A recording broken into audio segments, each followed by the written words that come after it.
Bienvenidos a todos. Hoy la dinámica ya la conocen, pero la repito para los que no la conocen.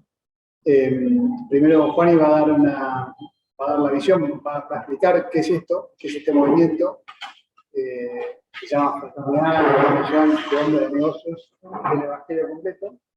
Luego vamos a tener el testimonio de Luis Porcili. Luis tiene 62 años, está casado, tiene 4 hijos, 12 nietos y se dedica a la construcción. No te rías. Y bueno, les pedimos que tengan unos papelitos a mano. Después, bueno, les vamos a distribuir unos papelitos para hacer un ejercicio con los papelitos. Y bueno, sin más, Juaní. Buenas tardes a todos. Yo soy Juan Blanco. Hace 18 años que estoy en esta organización. La conocí en Panamá, viviendo en Panamá. Por eso que cuando recién decía el nombre, decía Fraternidad Internacional, porque están más de 100 países.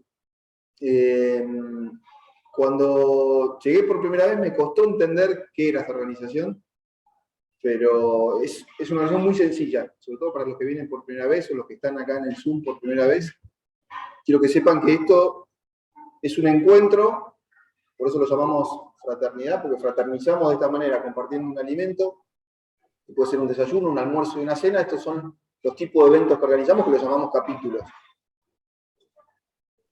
El plato principal de estos encuentros es el testimonio. Hoy, como dijo recién Javier, Luis nos va a contar su historia de vida.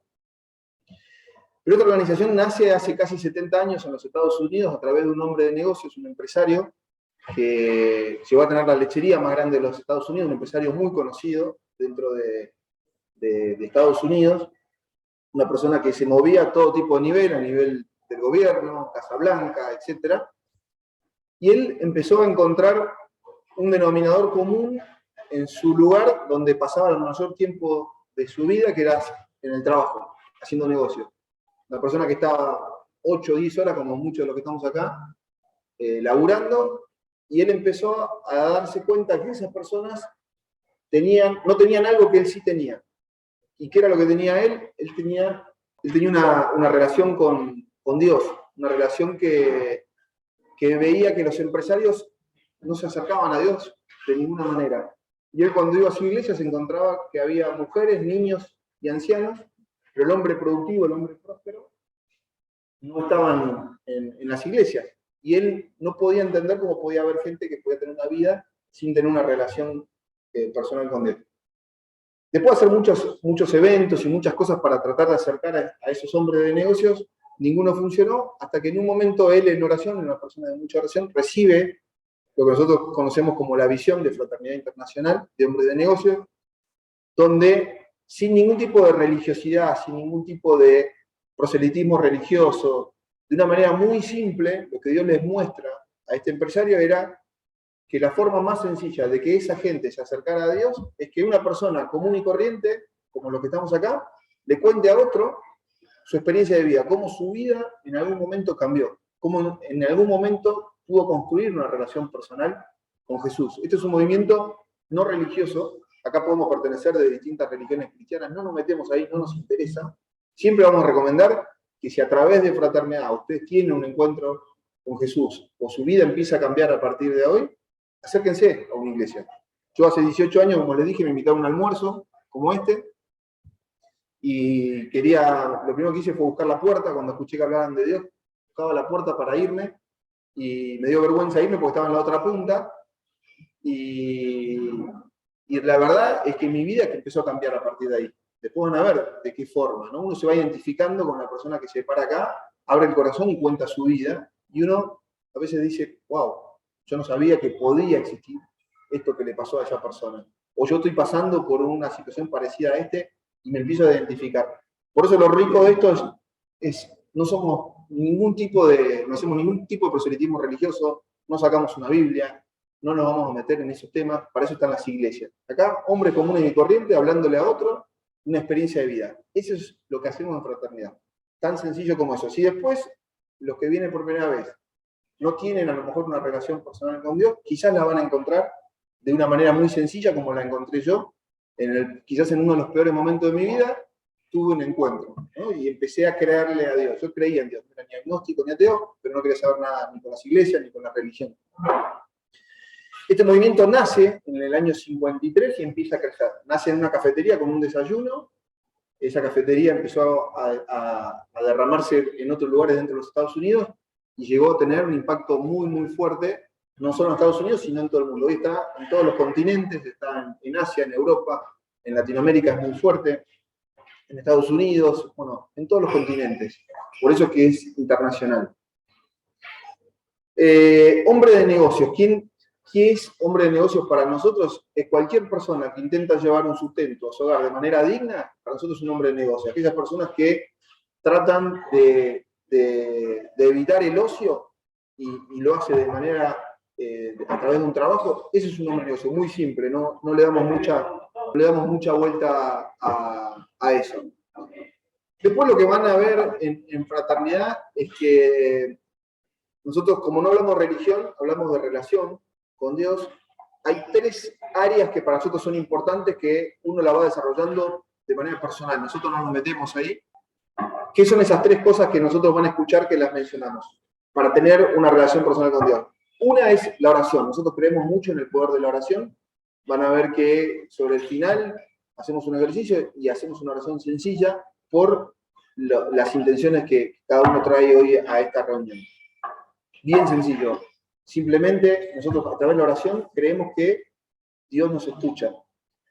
La otra que recomendamos siempre es la lectura de la Biblia, la palabra. La lectura de la Biblia porque nosotros creemos que Dios nos habla a través de lo que está escrito ahí. Y el tercer pilar es trabajar el tema del perdón. Eso es algo que a veces son mochilas que uno trae a este tipo de reuniones o en la vida y uno tiene la forma a veces de sacar ese peso de encima, ¿no? Y es la forma en que Dios empieza a moverse en la vida de cada uno. Después nosotros hacemos retiros, hacemos cosas donde profundizamos los temas, pero estas reuniones es simplemente un testimonio de vida y nada más que eso. Así que bueno, si después le queda alguna duda o tienen algo que nos quieran preguntar, con gusto nosotros nos quedamos y nos pueden hacer cualquier tipo de pregunta. Así que eso es fraternidad. Nos reunimos en este tipo de reuniones que son capítulos. Este es el capítulo de Capital, pero hay en Nordelta, en San Isidro los sábados, en Nordelta los miércoles, en Zona Sur, en Temperley, en Morón, en Córdoba hay 3 lugares, en Venado Tuerto, próximamente Santiago del Estero, y esto de a poquito se va moviendo y va creciendo en distintos lugares. Las mujeres también se reúnen y los jóvenes también, una vez por mes o cada 2 meses hacemos un retiro corto de un día, arranca la mañana y termina la tarde. A Luis ya lo presentaste, lo tenías que presentar ahora, pero ya está presentado. Como decía, me llamo Luis Porcini, tengo 63 años, voy a cumplir ahora el 18 de agosto.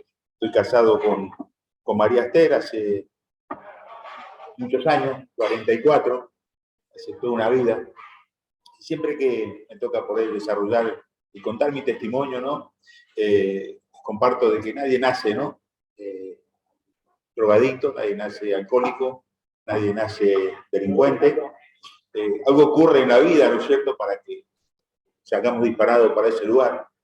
Y esto no es con ánimo de justificación, sino lo que a mí me pasó en la vida real, ¿no? Fue eso.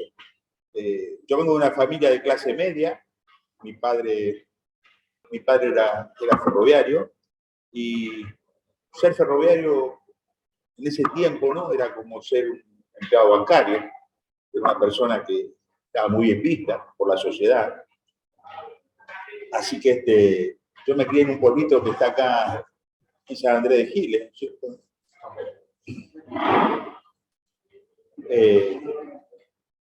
Un pueblito rural, donde había un colegio, la comisaría, el almacén, ramos generales, después no había más nada, era todo estancia, campo. Me crié en ese lugar. También somos 3 hermanas, yo lo único que varón. Yo recuerdo que mis hermanas iban a la tarde al colegio y yo iba a la mañana. Ahora, usted dirá, tantos años, 50 y pico de años y te acordás todas esas cosas. Son cosas que nos marcan para toda la vida muchas veces. Acontecimientos que suceden, ¿no? Que nos marcan. Así que yo recuerdo que ese día salí del colegio, vine a mi casa, nos cruzamos con mi hermana que se iban a la tarde, y ser jefe de estación, ¿no? Teníamos la bendición de que nos daban la casa, o sea, teníamos la casa ahí en la estación, todas las comodidades. Y yo recuerdo que empecé a buscar a mi madre, ¿no es cierto?, en distintos lugares, y abrí una puerta, abrí otra puerta, y abro una puerta donde la encuentro a mi madre, ¿no es cierto?, manteniendo relaciones con otra persona que no era mi padre. Cerré esa puerta, ¿no es cierto?, y ahí comenzó mi calvario, mi vida, ¿no? Con el diario del lunes entendí eso. Entró la ira, entró el odio, entró el rencor. Yo recuerdo que fui a la casa de ese varón, ¿no es cierto?, y le destruí la casa, le robé las cosas, o sea, hice cosas tremendas. Mi padre después vino, ¿no es cierto?, se enteró de lo que había hecho y me molió los huesos, me dio una paliza fenomenal, ¿no? Yo nunca hablé de eso que había acontecido, ¿no? Era como que quedó en mi corazón. Y yo no entendía de que yo ya había cambiado. Después de ese momento, de esa situación, ya no fui el mismo. O sea, empecé a hacer cosas que no hacía. Empecé a relacionarme con personas, ¿no es cierto? Empecé a tener vicios, empecé a hacer lo malo, a fumar. Y bueno, de ahí, a la edad de 12, 13 años, nos vinimos más acá del campo, ¿no es cierto?, de una ciudad. Y ahí me empecé a relacionar, ¿no es cierto?, con personas del barrio. Así que bueno, gracias, en esa relación, ¿no es cierto?, con las personas, bueno, estudiaba de día y de noche hacía la maldad, robaba, hacía lo malo. Mi madre siempre trató de cobijarme, o sea, yo a veces no venía a dormir a la noche y extendía la cama, hacía cosas, ¿no?, para que mi padre no se diera cuenta. Siempre me apañó sin saber lo que yo iba a hacer. Mi madre pensaba que yo estaba en una esquina compartiendo algo, pero mi madre no sabía de que yo ya andaba con un arma en la mano. Año 76, plena dictadura militar, un año muy complicado. Los que peinamos canas sabemos de que si te encontraban en una esquina sin documento, te cargaban en un camión y hasta que no venga tu padre a buscarte no te largaban. Así que a la edad de 17 años, ¿no es cierto?, yo caigo detenido por primera vez. Mi padre se entera, habla con un teniente coronel del ejército, que era su jefe, acá en Federico Lacroze, y le explica de que yo había caído detenido, seguramente mi hijo estaba en la esquina, le dice, sin documento, y lo llevó la racia. Entonces este varón viene y me va a sacar de esa comisaría. Pero se encuentra con que el comisario le dice que yo no era que estaba en una esquina, sino que yo era un delincuente. Así que este varón sale y le explica a mi padre la situación, le dice, mirá, Luis, tu hijo no anda haciendo las cosas muy bien, lo encontraron con armas, estaba robando una farmacia, esto y lo otro. Y mi padre, que era un tan hermoso, lo que menos quería era tener un hijo delincuente, ¿no? Y toma la peor decisión que puede tomar una persona. Se tira bajo las vías del tren y se mata. Yo tuve que cargar con esa muerte de mi padre. Yo recuerdo que estaba en la comisaría, en la primera de San Martín, y recuerdo lo que pasó, cómo me dijeron, o sea, situaciones que yo viví que no lo podía entender. Yo lo único que quería era quitarme la vida, o sea, porque era la culpa. ¿Cómo podía haber hecho eso? A consecuencia de eso, mi padre se quita la vida. Así que bueno, me llevan a mi casa. En ese tiempo, bueno, no había muchas casas velatorias, se acostumbraba a velar en las casas, y yo recuerdo siempre una situación, ¿no?, que me marcó. como cada situación de mi pasado, ¿no?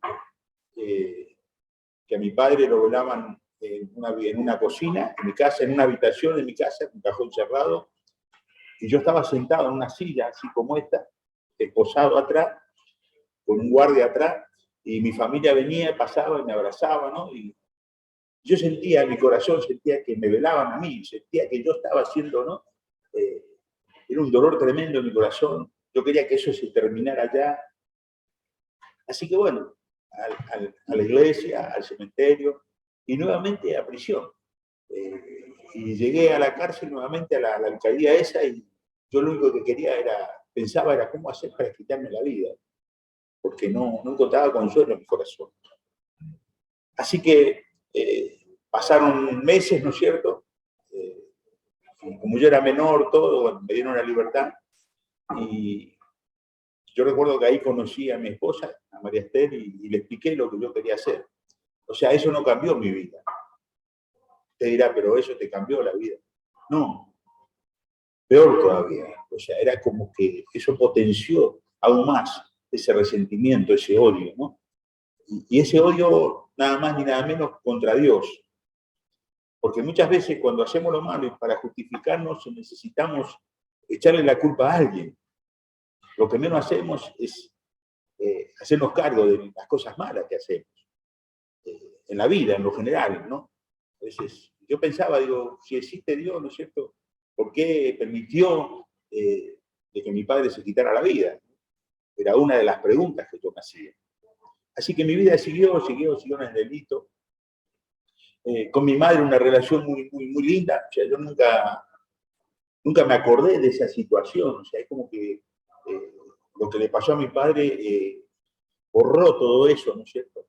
Y seguí mi vida. Vinieron los hijos, ¿no es cierto? Seguí mi vida. Comencé, ¿no es cierto?, cada vez a profundizar más. Empecé a liderar bandas. Fui ladrón de bancos, de blindados. Tengo toda mi cara de platino. Tengo alojado una bala de 45 aquí abajo, donde me voló lengua. Cuento esto porque usted dirá, pero todo eso hizo que recapacitara. No. Yo siempre pensaba, ¿no es cierto?, que si una bala me volaba a la cabeza y me mataba, me hacía un favor. Ese era el pensamiento que yo tenía. Inconscientemente buscaba la muerte. Pasaron los años, ¿no es cierto? Fui condenado, ¿no?, a 12 años de prisión, o sea, se unificaron todas las causas que yo tenía. Y a la edad más o menos de 29, 30 años, caigo detenido y me llevan a Devoto, con una condena de 12 años, no podía gozar absolutamente nada. Y yo recuerdo que estaba en un pabellón grande, ¿no es cierto? Y había una fila. Yo había probado de todo. Había ido al ocultismo, había ido al umbandismo. Buscaba una salida para mi necesidad, para mi tristeza, mi dolor. Yo pensé que iba a morir, mi vida iba a terminar de la misma manera, que no iba a ser feliz. Y todos esos lugares que yo buscaba, ¿no es cierto?, me llevaban a la muerte. No había otra salida. Y yo decía, ¿qué voy a ir a la iglesia si yo hago lo malo? Cuando cambie voy a ir a la iglesia. Y nunca iba a ir, porque fuera de Dios es muy difícil de cambiar. Mi madre se reconcilia con el Señor, ¿no es cierto? Y ella tiene un sueño. 25 años antes de que yo tenga este encuentro con el Espíritu Santo de Dios, ella tiene un sueño. Y ella sueña, ¿no es cierto?, de que yo estoy con una Biblia en la mano, predicando la palabra de Dios, hablando de Dios. Y dice que la despierta mi esposa, María Esther, y le habla de ese sueño que había tenido conmigo. Y mi esposa después me cuenta, dice que ella pensó, dijo, esta vieja está loca. Porque era verdad. O sea, pensar de que yo podía cambiar, ¿no es cierto?, era una locura. Y muchas veces nosotros tenemos ese pensamiento. Cuando vemos a alguien que está drogándose, cuando vemos a alguien que es violento, cuando vemos cosas que pasan, ¿no es cierto?, que decimos, esa persona va a terminar mal, esa persona no va a cambiar más. Y de mí pensaban eso. Así que yo estaba ahí en Devoto y vi esa fila que estaba, ¿no es cierto?, ahí. Y le pregunté a uno de los chicos, le digo, ¿y esa fila? Dice, no, ahí viene un sacerdote, un pastor, y rezan ahí, oran. Dije, bueno, voy a probar. Probé todo. Yo hago una vida de dolor, de tristeza. Yo me levantaba a la mañana, cuando me levantaba de mi casa, cuando estaba privado de mi libertad, me levantaba y me ponía máscaras. O sea, salía con una máscara, me dibujaba una sonrisa, pero mi corazón estaba lleno de dolor, lleno de tristeza.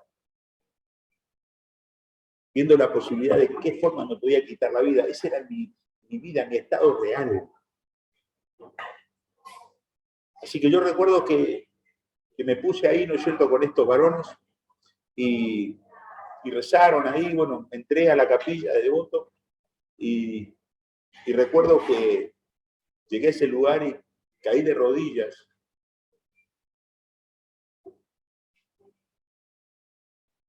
Y comencé a llorar. Y comencé a pedirle perdón a Dios. Yo siempre digo de que yo con la muerte de mi padre, de mi madre, yo había llorado todo. O sea, no tenía lágrimas. Pero en ese momento, ¿no es cierto?, me reconocí. Me reconocí ante Dios. Y ese reconocimiento ante Dios como que me sacó todo eso malo que estaba en mi corazón, en mi mente. Es como que me vació de eso. Y dije, wow, Dios es real, Dios existe. Porque siempre lo había escuchado de mi madre, por ahí que escuchaba música cristiana, pero nunca había experimentado eso. Y ese reconocimiento, ¿no es cierto?, ese perdón, de pedirle perdón a Dios, es como que trajo sanidad a mi corazón, a mi mente. Así que bueno, de ahí me trasladan a la unidad 7 del Chaco, así 1000 y pico de kilómetros. Y en ese trayecto, ¿no es cierto?, muere mi madre. O sea, nuevamente, ¿no es cierto?, todo lo que había experimentado muchos años con mi padre, lo vivo con mi madre. De ir a la casa, ir al lugar donde se velaba, sacar toda mi familia, o sea, no sentir ese abrazo, ese consuelo, ¿no?, de tu hermana, de tu sobrino, y pararte frente al cuerpo ahí, hablar con ella y pedirle perdón, ¿no es cierto? Y nuevamente la culpa, nuevamente el dolor, como que se revivía todo nuevamente. Así que bueno, me llevan al Chaco, después de ver a mi madre, después de pedir a mi madre. Al año menos, a los 6, 7 meses, mi hermana mayor, Marta, fallece de cáncer, cáncer terminal. A los 2 meses de que fallece mi hermana, mis 2 sobrinos, los 2 hijos de ella, se tiran ahí en el Tigre al río porque dice que la madre le llamaba, se mueren ahogados. O sea, yo tenía más familiares en el cementerio que vivos. Y todo eso hacía como que no terminaba más, ¿no es cierto?, ese sufrimiento. O sea, yo ya no quería ni hablar por teléfono a mi familia, porque levantar un teléfono era recibir malas noticias. Y en ese trajín, ¿no es cierto?, me empiezo a relacionar con Dios. En una celda, comienzo a tener un trato con Dios, comienzo a hablar con Dios.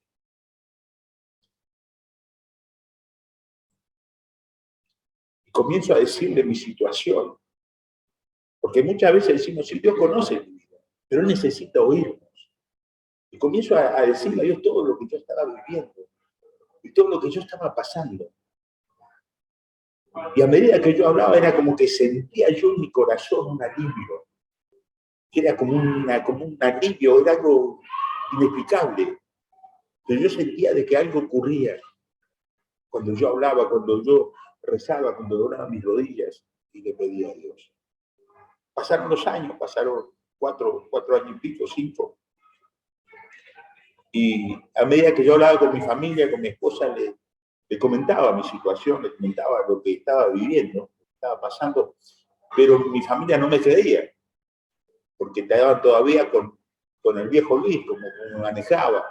Y ellos pensaban de que yo hacía todo eso para lograr un beneficio, para poder irme antes. O sea, como que yo no podía cambiar más. Y seguramente sí, si Dios no hubiese actuado, yo no estaría acá hoy. Porque el fin de los malos, en algún momento, termina con la muerte. No hay otra salida. Así que bueno, pasó el tiempo y ya llevaba 6 años de la condena. Me faltaban 6 años más para salir.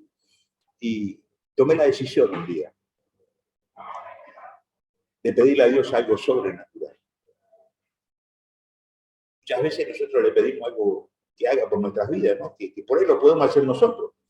Pero yo aprendí a Dios a pedir algo sobrenatural, algo que yo no lo puedo hacer. Y yo le dije, Señor, si tú abres esa reja, yo voy a salir a hablar de ti. Y 6 años antes, yo salgo en libertad. Yo recuerdo cuando viene el guardia y me trae el papel, yo estaba en un pabellón donde le decía pabellón de dinosaurios, porque todos los que estaban ahí estaban con 40, 50 años de condena. O sea, eran pabellones donde prácticamente había reclusiones ahí. Yo creo que habría sido el único que estaba con una condena de 12 años. Y estaba ahí por la peligrosidad. Yo no fui al Chaco porque era una carmelita, no. Yo fui al Chaco porque era lo peor de lo peor. Yo le decía recién a mi hermano, le decía, yo no maté ni violé, pero después hice todos los delitos habidos y por haberlos cometí. Pero cuando caí de rodillas, yo me arrepentí de todo eso. Y le pedí perdón a Dios. Y eso hizo a que las cosas empezaran a funcionar de otra manera. Cuando uno perdona, dice que los cielos se empiezan a ordenar, las cosas se empiezan a ordenar en lo espiritual. Porque el perdón trae eso, el perdón trae restauración, trae sanidad. Así que me dan la libertad, ¿no es cierto? Yo recuerdo que me decían, cuando subí arriba, me decían, ¿cómo puede ser posible que te faltaron 6 años? Y ahí yo le dije, de la palabra de Dios que me había tomado, ¿no es cierto? Que son uno de los pilares de FINEI, ¿no? Que es la palabra de Dios. Le dije, lo que es imposible para el hombre es posible para Dios. O sea, me tomé la palabra que está en la Biblia y la hice carne. Lo declaré. Ahora, otro analiza. Y yo entendí ahí que las cosas de Dios no se analizan. Cuando vos analizaste la palabra de Dios, analizaste el Espíritu Santo, ahí se terminó todo. Así que salgo, ¿no es cierto? Y recuerdo que me llevan hasta la terminal de Resistencia, me acompaña la policía para que tome el micro y me venga, que no me quede por ahí dando vuelta.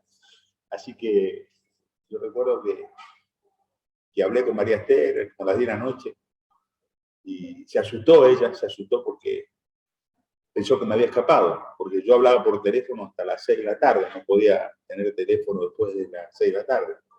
Entonces pensó que me había escapado. Y le dije, no, ahora, o sea, que Dios hizo la obra. Dice, que Dios, y Dios me dice, María Esther, ella me quería que el mismo demonio, que seguía el mismo demonio, ¿no? Y Dios empezó a cambiar mi corazón. De afuera era el mismo Luis, pero Dios comienza la obra en el corazón. De afuera somos los mismos, pero la esencia empieza a cambiar. Y cuando cambia lo de adentro, después se va a transformar hacia afuera. Eso fue lo que me ocurrió a mí. Así que llego a mi casa, a mi hogar, ¿no es cierto? Y encuentro mi casa como la había dejado. Encuentro a mi esposa tomando 5 o 6 pastillas para dormir. Encuentro a Mauricio con 10 años jalando posidrán y robando. Encuentro a mi hija Laura casada con un pirata del asfalto. Encuentro a mi otra hija casada con un drogadicto. Así encontré mi familia. Yo quería en ese momento cerrar la puerta e irme. Y sin un peso. Yo nunca había trabajado. Siempre había hecho lo malo. Desde los 13 años, 12 años, hasta los 50 y pico no había trabajado. O sea, no sabía lo que era el trabajo. Así que bueno, comenzamos, ¿no es cierto? Comencé primeramente, lo primero que hice es buscar una iglesia donde poder congregar, donde poder recibir la ayuda, ¿no?, espiritual, para no volver nuevamente a ese lugar, a ese infierno. Así que lo primero que la primera persona que vino a mi casa, a mi hogar, fue una persona que nos compraba los camiones nosotros, que era una persona que ponía el dinero. Cuando se enteró que yo salí, vino a traerme un paquete de dinero, 500.000 pesos ahora, un auto, y me dijo, mira Luis, Turco, me dice, date una semana con la familia y tranquilo, andate por ahí, después activate. Y yo digo siempre que es fácil decir que no cuando vos tenés la heladera llena, cuando estás lleno de todo, pero cuando no tenés nada y tenés de Dios, no vas a caer nuevamente. Ahora, si vos no tenés a Dios en tu corazón, seguramente la carne, esto, lo natural, va a tomar eso. Yo tengo una mesa larga, así como esta, una cocina larga, y yo recuerdo estaba sentado yo acá, mis hijos ahí, y esta persona se sentó acá, mi hija Laura parada, así en la mesada, escuchando todo, y cuando él me dijo eso y me puso el dinero ahí, era tomarlo. Y seguramente iba a satisfacer varias necesidades, ¿no? Yo no tenía absolutamente nada. Mi heladera estaba vacía. Agua no había en la heladera. Había la alacena, no había absolutamente nada. Así que yo agarré eso y se lo devolví, lo miré a los ojos y le dije, no, gracias, le digo, porque Dios me sacó con un propósito. Y comencé a llorar. Hay una presencia de Dios cuando yo dije no. Yo sentí el abrazo más hermoso, el mismo abrazo que sentí el devoto, lo sentí ahí. Cuando yo dije no, sentí ese abrazo y ese abrazo me quebrantó mi corazón. Yo les garantizo que si el Espíritu Santo no estaba en mi vida, yo agarraba eso. Porque suplía todas las necesidades habidas y por haber. Porque todavía había cosas que sacar de mi vida, de mi corazón todavía. Así que lo acompañé hasta afuera.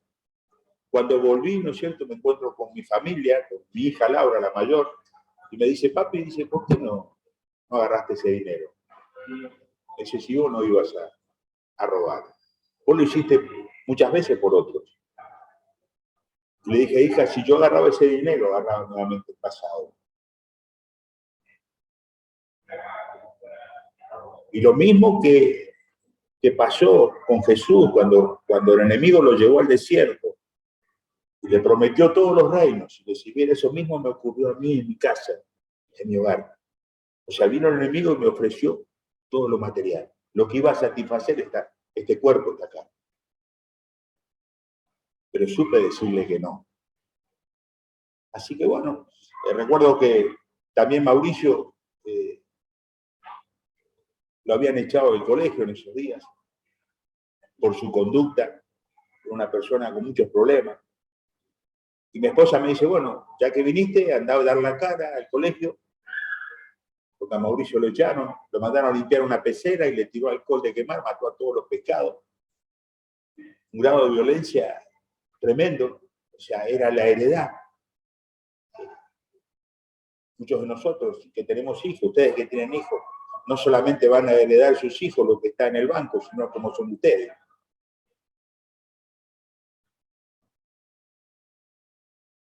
Por eso es importante que ustedes sean personas íntegras, llenas del amor de Dios, porque eso le van a dejar a sus hijos y eso le va a ayudar a sus hijos.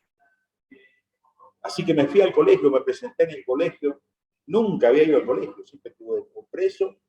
Entonces mi esposa le dijo a la maestra que yo era camionero, porque casi todas las esposas, ¿no es cierto?, le dicen a la maestra que los padres son camioneros, porque de lunes a viernes viajan, fin de semana. Entonces, bueno, camionero. Entonces, cuando me ven a mí, Yo me acuerdo que vinieron como 4 o 5 maestras, el portero vino, con la escoba estaba el portero ahí. Me dice, qué bien que vino, por sí, le dice que lo... Porque la verdad que su hijo, esto, lo otro, nosotros queríamos hablar con usted, dice, pero su esposa dice que era camionero. Y estaba bueno, ¿no es cierto? Dice, sí, fui camionero. ¿No? ¿Qué vamos a aclarar? Si aclaramos, oscurecemos. Pero hay una palabra que dice que el padre de la mentira es Satanás el diablo. Y yo prometí un día, cuando hice la oración de fe, de serle fiel a Dios. Aún en los momentos, en las situaciones que a veces por ahí nos pone vergüenza. ¿Qué voy a hablar de mi pasado? ¿Qué le voy a decir esto? Pero la verdad no hace libro. Así que le dije, le digo, mire, le digo, señorita, le digo, no, nunca fui camionero. Yo le digo, estuve detenido, estuve privado de la libertad muchos años. Le digo, y salí hace unos días. Y le digo, le vengo a pedir perdón por mi hijo. Le digo, porque si mi hijo es así, le digo yo, es porque se crió en la calle. El padre estaba preso, la madre tuvo que salir a trabajar. Y en la calle no hay nada bueno. Cuando yo recuerdo que cuando terminé de decir estas palabras, vi a las maestras que lloraban.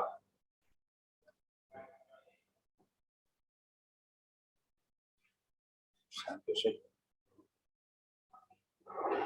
Y ahí comenzó a haber un cambio en la vida de mi hijo. Mi hijo comenzó a cambiar. Yo le dije, si le dan una oportunidad a él, lo mismo que Dios hizo en mi vida, lo va a hacer en la vida.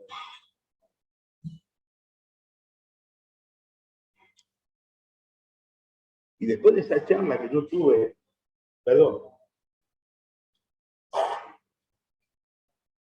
después de la charla esa que yo tuve con la maestra, mi hijo no fue el mismo. Mi hijo pasó de grado, comenzó a cambiar su conducta. Yo comencé a trabajar, ¿no es cierto? Comencé a hacer lo bueno. Y yo estaba muy peleado con el cemento, la arena, todo eso, ¿no? Porque todavía en mi corazón, en mi vida, todavía había orgullo, todavía había altivez. Yo recuerdo que a la iglesia iba como 50 cuadras que daba la iglesia, ¿no? Y yo salía 1 hora y media antes, porque yo no tenía ni para el colectivo. Y yo recuerdo que cuando venía de noche, llegaba a casa a las 10 de la noche, y yo llegaba llorando, o sea, todo el camino venía llorando, porque yo decía, Señor, ¿por qué tengo que caminar? A mí no me gustaba caminar. Yo me manejé siempre en autos de alta gama, en avión. O sea, yo decía, ¿por qué no me das un auto, una moto, algo para que pueda? Y después entendí, ¿no es cierto?, que en ese caminar Dios estaba tratando con mi vida. A veces las situaciones que nos toca pasar en la vida, los tragos amargos, nos ayudan a acercarnos más a Dios y a morir a nuestro ego, a nuestro orgullo, a nuestra altivez. Así que pasó el tiempo, ¿no es cierto? Pasaron los años y un día me invitan a un retiro espiritual, como que hacemos nosotros los AEL. Y ahí eran 3 días. Yo recuerdo que lo hicimos ahí en un seminario que está en Pilar, que se llama Los Nazareno, que está sobre la ruta 8. Era viernes, sábado y el domingo al mediodía. Pero el sábado a la noche era una noche de liberación, ¿no? Y yo recuerdo, ¿no es cierto?, esa noche que siento la voz del Espíritu Santo que me dice perdonara. Y yo pensé, ¿no es cierto?, que tenía que perdonar a mi esposa, porque era la que más daño le había hecho. Entonces digo, sí, señora, perdono a María Esther. Y cuando digo la perdono a María Esther, después de 40 y pico de años, Dios me pasa en 3D. Yo nunca había pensado ni imaginado en 3D que abro la puerta y veo a mi madre. O sea, ¿quién yo tenía que perdonar? A mi madre. Porque yo no me había acordado nunca más de ese momento, pero todavía estaba ahí adentro de mi corazón. Así que yo recuerdo que caí de rodillas y comencé, ¿no es cierto?, a pedirle perdón a mi madre. Mi madre había muerto, hacía como 15 años que había fallecido, pero el problema no lo tenía mi madre, el problema lo tenía yo. Porque muchas veces decimos, no, pero ya está, ya pasó tantos años, ya murió, ¿qué vas a remover eso?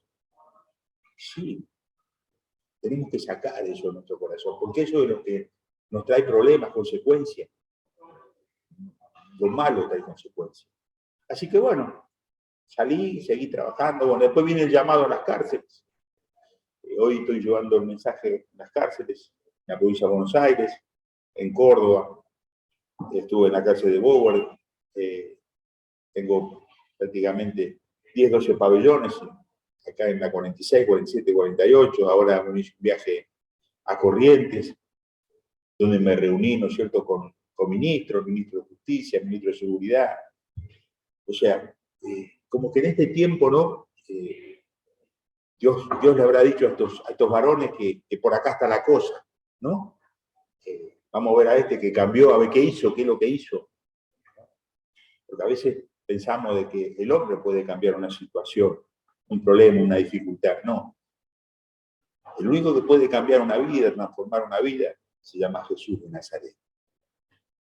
Esta es parte de mi vida, ¿no? Lo traté de resumir un poquito. Hoy, gracias a Dios, tengo una vida transformada, cambiada. Tengo una empresa donde hago lo que me gusta. Chicos que salen de la cárcel, trato de darle una posibilidad, un trabajo, ¿no?, digno, donde puedan llevarse su sustento. Y le doy gracias a Dios por ello. Así que esto es lo que tenía para compartir.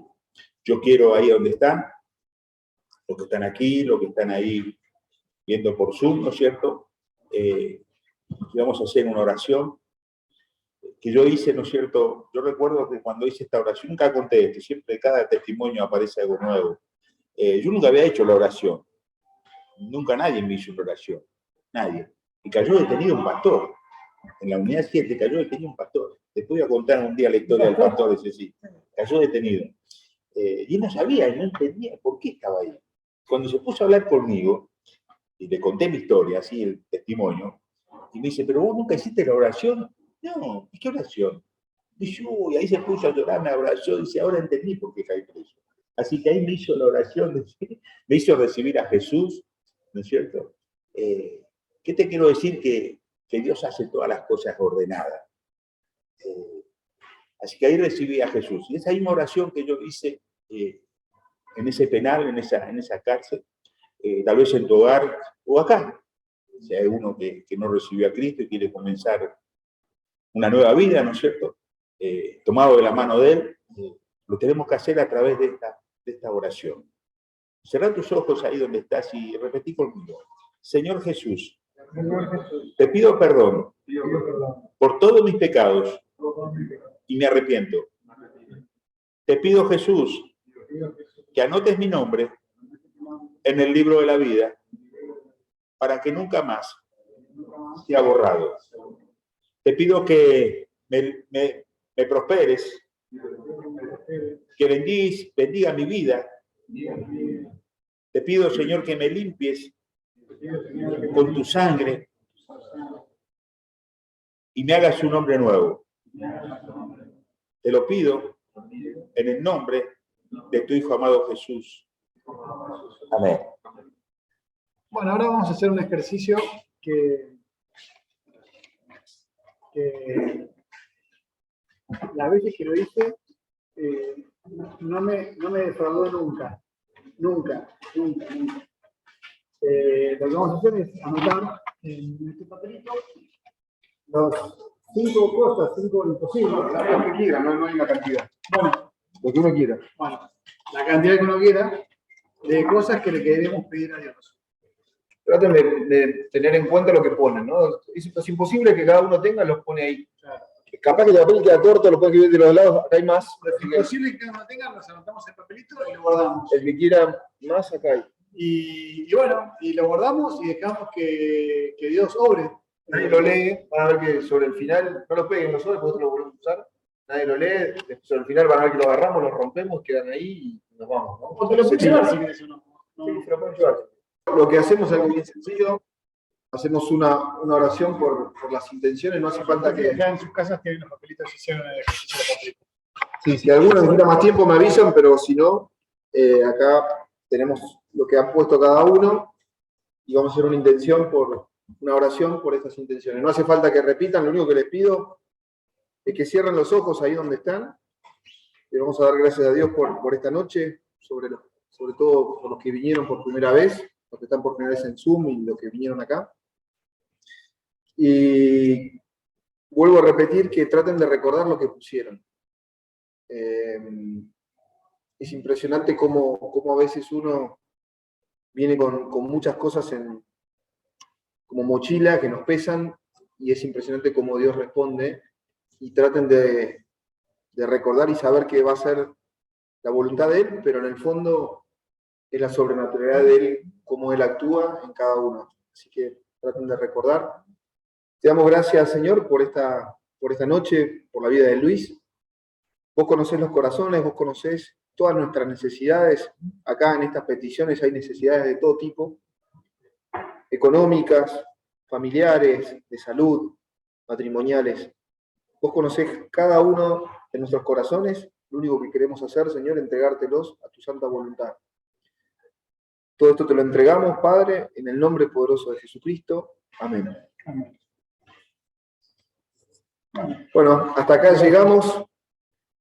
Ahora los sobres los abrimos y rompemos los papelitos. Como dijo recién Javier, todos los martes a las 7 estamos acá, así que los esperamos. Los que vinieron por primera vez ya son parte nuestra. Hay una parte que es importante mencionar. Nosotros nos financiamos entre nosotros, los que vienen por primera vez son invitados nuestros, no pagan nada. Y lo que hacemos es eso. Cada uno de nosotros nos autofinanciamos, y cada uno que viene tratamos de invitarse. ¿A ustedes les gustó? Repitan, vuelvan, traigan invitados, y sepan que no tiene costo. Esto es pura alegría nuestra de que sean nuestros invitados. Así que martes que viene a las 7 va a haber otra persona que va a estar acá contando su experiencia de vida. Creo que está bueno siempre escuchar otros testimonios, porque cada uno se va identificando con algunas cosas que a cualquier persona común y corriente como estamos acá nos pasan. Así que gracias a todos. Bueno, gracias a todos y a los de Zoom.